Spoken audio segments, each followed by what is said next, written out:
მერაბდვალიშვილმა სპარინგის დროს ცხვირი გაიტეხა. ქართველი მანქანა ამბობს, რომ ოპერაციის გაკეთებას არ აპირებს და ის მაინც დაუპირისპირდება ჰენის სეხუდოს RAF-ის მერვე ღონისძიებაზე. დვალიშვილის თქმით, ოპერაციის გაკეთებისა და ცხვირის ფორმის გასწორების შემთხვევაში რეაბილიტაცია დაახლოებით 1 წლის განმავლობაში გაგრძელდება. ამ დროის განმავლობაში კი ის ბრძოლების ჩატარებას ვეღარ მოახერხებს. მე რა თქმა უნდა ამის გაკეთება არ მინდა. როგორც ჩანს, ჩემი ცხვირი დარჩება იმაზე უფრო გატეხილი, ვიდრე ადრე იყო, ამბობს მებრძოლი. დვალიშვილი UFC-ში მომდევნო ბრძოლას ტიტულის დასაბრუნებლად რუსი პიოტრიანის წინააღმდეგ გამართავს.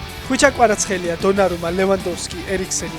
Goal.com-მა 2026 წლის მსოფლიო ჩემპიონატის მიღმა დარჩენილი ვარსკვლავები გამოარჩია. გამოცემა წერს, რომ კვარა საქართველოს ნაკრების მთავარი მამოძრავებელი ძალაა, რომელიც დასანანია, რომ ზაფხულში ყველაზე დიდ საფეხბურთო სცენაზე ვერ გამოჩნდება. წლევანდელი მუნდიალი ამერიკაში, კანადასა და მექსიკაში გაიმართება. ისტორიაში პირველად ტურნირში 48 გუნდი ითამაშებს.